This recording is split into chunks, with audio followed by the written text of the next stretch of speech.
स्वागत है आप सभी का द अनटोल्ड टॉक्स फैमिली में। आज की इस वीडियो में हम देखने का प्रयास करेंगे कि आखिर कौन है ये 12 आदित्य, क्या है इनके पीछे की महत्वपूर्ण कहानियाँ, आखिर क्यों इन 12 आदित्यों की हिंदू धर्म में इतनी पूजा की जाती है, क्या है 12 आदित्यों के पीछे की समस्त कहानी। आज की इस वीडियो में हम देखने का प्रयास करेंगे, लेकिन उससे पहले अगर आपने अभी तक चैनल को सब्सक्राइब नहीं किया है तो जल्दी से चैनल को सब्सक्राइब कर ले और लाइक शेयर करना ना भूले। चलिए शुरू करते हैं आज के इस वीडियो को। कहिए मेरे साथ भारत माता की जय। हिंदू धर्म में आदित्य अदिति की संतान को संदर्भित करता है, जो अनंत का प्रतिनिधित्व करने वाली देवी है। एक वचन में आदित्य नाम सूर्य देव के संदर्भ में लिया जाता है। आमतौर पर आदित्य संख्या में 12 होते हैं। ये ऋग्वेद में दिखाई देते हैं, जहाँ संख्या 6 से 8 होती है। सभी पुरुष हैं। ब्रह्मांडों में यह संख्या बढ़कर 12 हो जाती है। महाभारत और पुराणों में ऋषि कश्यप को उनके पिता के रूप में वर्णित किया गया है। कहा जाता है कि वर्ष में प्रत्येक माह में अलग अलग आदित्य चमकते हैं। ऋग्वेद में आदित्यों को जल की धाराओं के समान उज्ज्वल, शुद्ध, सभी छल और झूठ से मुक्त, दोष रहित, परिपूर्ण बताया गया है। देवताओं के इस वर्ग को चल और अचल धर्म को कायम रखने वाले के रूप में देखा जाता है। आदित्य परोपकारी देवता है, जो सभी प्राणियों के रक्षक के रूप में कार्य करते हैं, जो भविष्यवक्ता हैं और आत्मा की दुनिया की रक्षा करते हैं।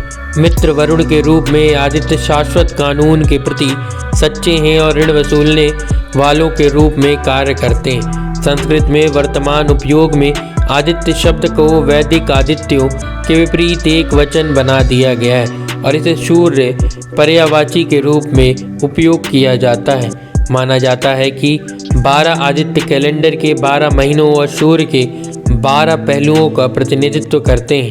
चूँकि उनकी संख्या 12 है, इसलिए उन्हें द्वादश आदित्य भी कहा जाता है। 12 आदित्य मूल रूप से मासिक सूर्य है, जो एक सौर वर्ष में लगभग 12 चंद्रों के अनुरूप है। इन्हीं वर्ष के 12 चंद्र महीनों से संबंधित 12 पुरुष भी कहा जाता है। यह महीनों का तात्पर्य चंद्रमास से है।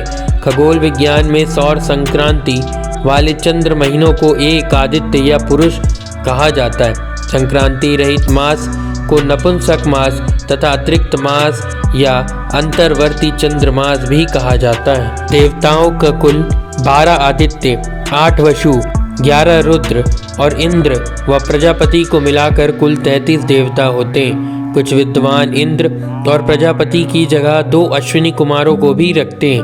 प्रजापति ही ब्रह्मा है। 12 आदित्यों में से एक विष्णु है। 11 रुद्रों में से एक शिव है। उक्त सभी देवताओं को परमेश्वर ने अलग अलग कार्य सौंप रखे हैं और इन सभी देवताओं की कथाओं पर शोध भी चल रहे हैं। जिस तरह देवता 33 हैं, उसी तरह दैत्यों, दानवों, गंधर्वों, नागों आदि की गणना भी की गई है। देवताओं के गुरु बृहस्पति हैं, जो हिंदू धर्म के संस्थापक 4 ऋषियों में से अंगीरा के पुत्र हैं। बृहस्पति के पुत्र कच्छ थे, जिन्होंने शुक्राचार्य से संजीवनी विद्या सीखी थी। शुक्राचार्य दैत्यों के गुरु यानी असुरों के गुरु हैं। भृगु ऋषि तथा हिरण्यकशिपु की पुत्री दिव्या के पुत्र शुक्राचार्य की कन्या का नाम देवयानी तथा पुत्र का नाम शंद और अर्मक था। देवयानी ने ययाति से विवाह किया था। ऋषि कश्यप की पत्नी अदिति से जन्मे पुत्रों को आदित्य कहा गया है। वेदों में जहाँ अदिति के पुत्र को आदित्य कहा गया है, वहीं सूर्य को भी आदित्य कहा गया है। वैदिक या आर्य लोग दोनों ही की स्तुति करते थे। इसका यह मतलब नहीं कि आदित्य ही सूर्य है या सूर्य ही आदित्य है। हालांकि आदित्यों को सौर देवताओं में शामिल किया गया है और उन्हें सौर मंडल का कार्य भी सौंपा गया है। आदित्य सौर वर्गों से संबंधित वैदिक शास्त्रीय हिंदू धर्म के प्रमुख देवताओं में से एक है। वेदों में मित्र, वरुण, सवित्र आदि को समर्पित अनेक ऋचाएँ हैं। ऋग्वेद के भजन 7.9 में इंद्र, विष्णु, सूर्य का निर्माण करते हैं। उनका चक्र उनकी सौर रचना का एक अवशेष है, जो सूर्य के बराबर है। विष्णु पुराण में चक्र, सुदर्शन चक्र की पहचान इस प्रकार की गई है। विचार चक्र की तरह सबसे शक्तिशाली हवा से भी तेज बहते हैं। गायत्री मंत्र जिसे वैदिक भजनों में सबसे पवित्र माना जाता है। प्रमुख आदित्यों में से एक सवित्र को समर्पित आदित्य सौर देवताओं के समूह हैं, जिनकी संख्या ब्रह्मांड काल से 12 है। हिंदुओं द्वारा किए जाने वाले सूर्य नमस्कार का अनुष्ठान हाथ के इशारों और शारीरिक गतिविधियों का एक विस्तृत सेट है, जो सूर्य का स्वागत करने और उनका सम्मान करने के लिए बनाया गया है। हिंदू धर्म में सूर्य देव एक प्राचीन और पूजनीय देवता हैं। बाद के हिंदू उपयोग में सभी वैदिक आदित्यों ने अपनी पहचान खो दी और एक समग्र देवता सूर्य में रूपांतरित हो गए। अन्य सभी आदित्यों के गुण सूर्य में विलीन हो गए और अन्य सभी आदित्यों के नाम सूर्य के पर्यायवाची बन गए। रामायण में राम को सूर्य के प्रत्यक्ष वंशज के रूप में दर्शाया गया है। इस प्रकार वे सूर्य वंश या सौर वंश से संबंधित हैं। महाभारत में इसके योद्धा नायकों में से एक कर्ण का वर्णन पांडव माता कुंती और सूर्य के पुत्र के रूप में भी किया गया है। ऐसा कहा जाता है कि सूर्य देव का विवाह देवी संजना से हुआ था। उन्हें दोहरे रूप में चित्रित किया गया है, जो धूप और छाया दोनों है, मानवकृत है। देवी गुजरात और राजस्थान में पूजनीय है। सूर्य के सारथी अरुण है, जिन्हें सुबह और शाम में सूरज की रोशनी के साथ आने वाली लालिमा में भी जाना जाता है। सूर्य देव 7 घोड़ों वाले रथ पर चलते हैं, जो सप्ताह के 7 दिन और इंद्रधनुष के 7 रंग को दर्शाते हैं, जो सूर्य की किरणों के फैलाव के कारण दिखाई देते हैं। इन 12 आदित्यों के नाम कुछ इस प्रकार हैं। इंद्र, यह भगवान सूर्य का प्रथम रूप है। यह देवों के राजा के रूप में आदित्य स्वरूप है। इनकी शक्ति असीम है। इंद्रियों पर इनका अधिकार है। शत्रुओं का दमन और देवों की रक्षा का भार इन्हीं पर है। इंद्र को सभी देवताओं का राजा माना जाता है। वही वर्षा पैदा करता है और वही स्वर्ग पर शासन करता है। वह बादलों और विद्युत का देवता है। इंद्र की पत्नी इंद्राणी है। छल कपट के कारण इंद्र की प्रतिष्ठा ज़्यादा नहीं रही। इसी इंद्र के नाम पर आगे चलकर जिसने भी स्वर्ग पर शासन किया उसे इंद्र ही कहा जाने लगा। तिब्बत में या तिब्बत के पास इंद्रलोक था। कैलाश पर्वत के कई योजन ऊपर स्वर्ग लोक है। इंद्र किसी भी साधु और धरती के राजा को अपने से शक्तिशाली बनने नहीं देते। इसलिए कभी वे तपस्वियों को अप्सराओं से मोहित कर पथभ्रष्ट कर देते हैं, तो कभी राजाओं को अश्वमेघ यज्ञ के घोड़े चुरा लेते हैं। ऋग्वेद के 3 मंडल के वर्णन अनुसार इंद्र ने विपाशा, व्यास तथा शतुद्र नदियों के अथाह जल को सुखा दिया, जिससे भरतों की सेना आसानी से इन नदियों को पार कर गई। दशराज्य युद्ध में इंद्र ने भरतों का साथ दिया। सफ़ेद हाथी पर सवार इंद्र का अस्त्र वज्र है। वह अपार शक्ति संपन्न देव है। इंद्र की सभा में गंधर्व संगीत और अप्सराएं नृत्य कर देवताओं का मनोरंजन करती हैं। धाता है दूसरे आदित्य। इन्हें श्री विग्रह के रूप में जाना जाता है। ये प्रजापति के रूप में जाने जाते हैं। जन समुदाय की सृष्टि में इन्हीं का योगदान है। जो व्यक्ति सामाजिक नियमों का पालन नहीं करता और जो व्यक्ति धर्म का अपमान करता है, उन पर इनकी नज़र रहती है। इन्हें सृष्टिकर्ता भी कहा जाता है। पर्जन्य तीसरे आदित्य हैं। ये मेघों में निवास करते हैं। इनका मेघों पर नियंत्रण है। वर्षा होने तथा किरणों के प्रभाव से मेघों का जल बरसता है। ये धरती के ताप को शांत करते हैं या फिर से जीवन का संचार करते हैं। इनके बगैर धरती पर जीवन संभव नहीं है। त्वष्टा, आदित्यों में चौथा नाम श्री त्वष्टा का आता है। इनका निवास स्थान वनस्पति में है। पेड़ों पौधों में व्याप्त है। औषधियों में निवास करने वाले हैं। इनके तेज से प्रकृति की वनस्पति में तेज व्याप्त है, जिसके द्वारा जीवन को आधार प्राप्त होता है। त्वष्टा के पुत्र विश्वरूप की माता असुर कुल की थी, अतः वे चुपचाप असुरों का ही सहयोग करती थी। एक दिन इंद्र ने क्रोध में आकर वेद ध्यान करते हुए विश्वरूप का सिर काट दिया। इससे इंद्र को ब्रह्म हत्या का पाप लगा। इधर त्वष्टा ऋषि ने पुत्र हत्या से कुद्र होकर अपने तप के प्रभाव से महापराक्रमी वृतासुर नामक एक भयंकर असुर को प्रकट करके और इंद्र के पीछे लगा दिया। ब्रह्मा जी ने कहा कि यदि नैमिषारण्य में तपस्या कृत महर्षि दधीच अपनी अस्थियां उन्हें दान दे दे तो वे उनसे वज्र का निर्माण कर वृत्रासुर को मार देंगे। ब्रह्मा जी से वृत्रासुर को मारने का उपाय जानकर देवराज इंद्र देवताओं सहित नैमिषारण्य की ओर दौड़ पड़े। पूषा, पांचवें आदित्य हैं पूषा, जिनका निवास अन्न में होता है। समस्त प्रकार के धान्यों में ये विराजमान है। इन्हीं के द्वारा अन्न में पौष्टिकता एवं ऊर्जा रहती है। अनाज में जो स्वाद और रस मौजूद है वह इन्हीं के तेज से आता है। अर्यमान, अदिति के तीसरे पुत्र और आदित्य नाम सौर देवताओं में से एक अर्यमान, अर्यमा को पितरों का देवता कहा जाता है। आकाश में आकाश गंगा उन्हीं का मार्ग का सूचक है। सूर्य से संबंधित इन देवताओं का अधिकार प्रातः और रात्रि चक्र पर है। आदित्य का छठा रूप अर्यमा नाम से जाना जाता है। ये वायु रूप में प्राण शक्ति का संचार करते हैं। चराचर जगत की जीवन शक्ति है। प्रकृति की आत्मा के रूप में निवास करते हैं। भग, सातवें आदित्य हैं भग, प्राणियों की देह में अंग के रूप में विद्यमान है। ये भग देव शरीर में चेतना, ऊर्जा शक्ति, काम शक्ति तथा जीवंतता का अभिव्यक्त करते हैं। विवस्वान, आठवें आदित्य हैं विवस्वान, ये अग्निदेव है। इनमें जो तेज व उष्मा व्याप्त है वह सूर्य से है। कृषि और फलों का पाचन, प्राणियों द्वारा खाए गए भोजन का पाचन इसी अग्नि द्वारा होता है। विष्णु, नौवें आदित्य हैं विष्णु, देवताओं के शत्रुओं का संहार करने वाले देव हैं विष्णु। वे संसार के समस्त कष्टों से मुक्ति कराने वाले। माना जाता है कि नौवें आदित्य के रूप में विष्णु ने त्रिविक्रम के रूप में जन्म लिया। त्रिविक्रम को विष्णु का वामन अवतार माना जाता है। यह दैत्यराज बलि के काल में हुए थे।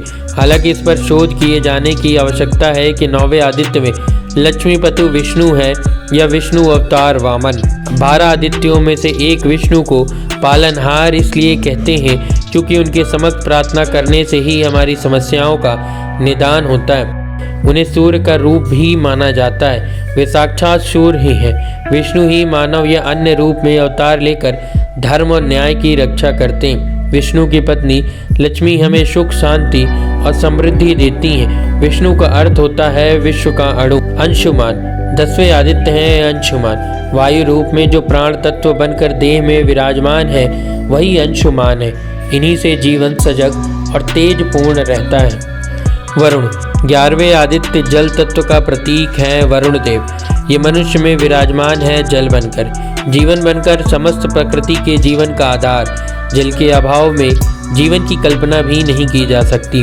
वरुण को असुर समर्थक कहा जाता है। वरुण देवलोक में सभी सितारों का मार्ग निर्धारित करते हैं। वरुण तो देवताओं और असुरों दोनों की ही सहायता करते हैं। ये समुद्र के देवता हैं। इन्हें विश्व के नियामक और शासक, सत्य का प्रतीक, ऋतु परिवर्तन एवं दिन रात के कर्ता धर्ता, आकाश, पृथ्वी एवं सूर्य के निर्माता के रूप में जाना जाता है। इनके कई अवतार हुए।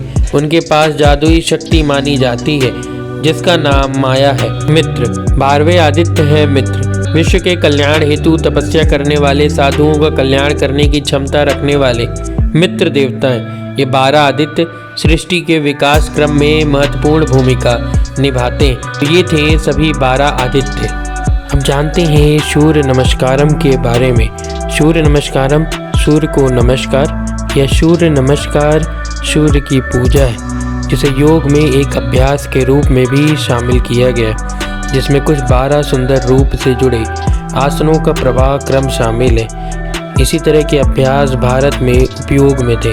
उदाहरण के लिए पहलवानों के बीच मूल अनुक्रम में खड़े होने की स्थिति से नीचे और ऊपर की ओर मुद्रा में जाना और फिर वापस खड़े होने की स्थिति में आना शामिल है, लेकिन कई भिन्नताएं संभव हैं।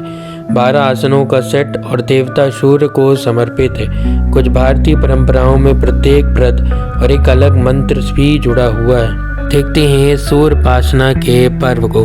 मकर संक्रांति भारत में और हिंदू प्रवासी लोगों द्वारा सूर्य की पूजा को समर्पित एक त्यौहार है। छठ, एक प्राचीन हिंदू त्यौहार जो मुख्य तौर पर सूर्य देवता को समर्पित है, जो बिहार, झारखंड और तराई के लिए अद्वितीय है। यह प्रमुख त्यौहार भारत के पूर्वोत्तर क्षेत्र, मध्य प्रदेश, उत्तर प्रदेश और छत्तीसगढ़ के कुछ हिस्सों में मनाया जाता है। सूर्य के भजन हिंदू धर्म के सबसे पुराने पवित्र ग्रंथों वेदों में पाए जा सकते हैं। भारत के विभिन्न भागों में प्रचलित सूर्य की पूजा का वर्णन ऋग्वेद में किया गया। फसल उत्सव के दौरान दक्षिण भारतीयों द्वारा सूर्य की प्रार्थना की जाती है। तमिलनाडु में तमिल लोग एक साल की फसल की खेती के बाद तमिल महीने थाई के दौरान सूर्य देवता की पूजा करते हैं। इस महीने को फसल कटाई के महीने के रूप में जाना जाता है और लोग थाई महीने के पहले दिन सूर्य को सम्मान देते हैं, जिसे थाई पोंगल या पोंगल के नाम से भी जाना जाता है।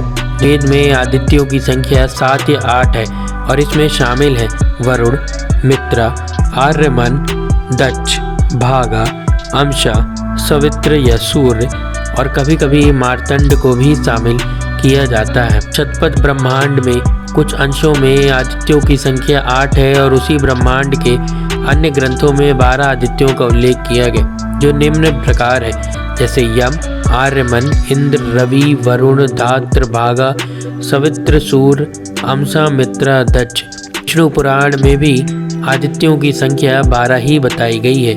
भगवत पुराण में आदित्य वर्ष के प्रत्येक महीने से जुड़े हुए यह एक अलग अलग आदित्य है जो सूर्य भगवान सूर्य के रूप में चमकता है। जैसे इंद्र या विष्णु वामन के रूप में जो देवताओं के शत्रुओं का नाश करते हैं, दाता के रूप में जो जीवित प्राणियों का निर्माण करते हैं, पर्जन्य जो वर्षा करते हैं, त्वष्टा व पेड़ों और जड़ी बूटियों में रहते हैं, पुष्य के रूप में अन्न उपजाते हैं, आर्यमन के रूप में हवा में, भागा व सभी प्राणियों के शरीर में, विश्वान व आग में और खाना पकाने में, अंशुमान के रूप में व हवा में, वरुण के रूप में पानी में और मित्रा के रूप में चंद्रमा और महासागर में।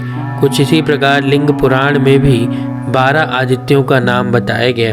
नक्षत्र के देवता के रूप में भी 12 आदित्यों को देखा जाता है। आदित्य ब्रह्मांड के समुचित कार्य के लिए जिम्मेदार है और हिंदू ब्रह्मांड विज्ञान में उन्हें आकाशीय नक्षत्रों पर आधिपत्य भी दिया गया है, जिन्हें ज्योतिष में नक्षत्र कहा जाता है। नक्षत्र सार्वभौमिक बुद्धिमत्ता की शक्तियां हैं जो जीवन के जन्म मृत्यु चक्र, सभी निर्मित प्राणियों की पहचान, घटनाओं और हमारे जीवन में दिन प्रतिदिन की चेतना से जुड़ी हुई है। भारत में उड़ीसा राज्य के कोणार्क में एक मंदिर सूर्य को समर्पित है। कोणार्क सूर्य मंदिर को यूनेस्को द्वारा विश्व धरोहर स्थल भी घोषित किया गया। सूर्य नवग्रह या हिंदुओं के 9 खगोलीय पिंडों में से सबसे प्रमुख है। नवग्रह लगभग सभी हिंदू मंदिरों में पाए जाते हैं। नक्षत्रों की शक्ति का प्रबंधन आदित्य करते हैं। ये कुछ उदाहरणों से भी देखा जा सकता है। पूर्वा फागुनी नक्षत्र पर भग का आधिपत्य है। भग भाग्य विधाता है। संस्कृत का भग का अर्थ है एक भाग, इसलिए जीवन में हमारा एक हिस्सा इस दिव्य खगोलीय सत्ता द्वारा नियंत्रित होता है। कई बार यह भाग्यशाली विवाह या विवाह और साझेदारी से प्राप्त भाग्य से संबंधित होता है। यह जीवन में संस्कारिक लाभ के संबंध में दिव्य बुद्धि प्रदान करने वाला ही संसारिक नक्षत्र है। आर्यमन संरक्षक देवता एक आदित्य है जो उत्तर फाल्गुनी नक्षत्र के स्वामी है और जैसा कि नाम से पता चलता है, आर्यमन के तत्वाधन में पैदा हुआ व्यक्ति अपने जीवन में कई अन्य गुणों के अलावा परोपकारी के साथ कई भाग्यशाली अवसर पाता है। सवित्र हस्त नक्षत्र पर शासन करता है और वह हसमुख आदित्य है जो संसारिक कुशल कलात्मक का प्रबंधन करता है। सुई का काम मिट्टी के बर्तन से लेकर तकनीकी कौशल उद्योग, हाथ से जेब काटने की निपुणता, जादूगर, रेकी मास्टर्स तक सभी प्रकार के हस्तशिल्प आदित्य की दिव्य बुद्धि और परोपकार से धन्य है। मित्र अनुराधा नक्षत्र पर शासन करते हैं और वह दुनिया के शांति दूत होते हैं। वरुण 1000 चिकित्सकों के नक्षत्र और व्यक्ति को सभी प्रकार की चिकित्सा के बारे में बुद्धि देते हैं। वरुण अपने शासक आदित्य के रूप में कानून के स्वामी, इसलिए अपराध, सजा, कानून व्यवस्था के लिए उन्हें शासन के अंतर्गत आते हैं। ऋग्वेद में वरुण से डरना चाहिए और हल्के में उन्हें बिल्कुल नहीं लेना चाहिए। यह वैदिक आदित्यों को किसी कहानी की किताब में कुछ वैचारिक, अमूर्त और पौराणिक पात्र नहीं बनाता, बल्कि दृश्यान ब्रह्मांड विज्ञान और हमारे दैनिक जीवन की रोजमर्रा वास्तविकताओं का हिस्सा बनाता है और उनके गुणों को अपने जीवन में प्रकट करता है, जो इस तरह परमात्मा का हिस्सा है। ये थी 12 आदित्यों के बारे में समस्त जानकारी। आशा करते हैं कि आप सभी को यह वीडियो पसंद आई होगी। पसंद आई है तो चैनल को सब्सक्राइब करना न भूलें। जय हिंद, जय भारत।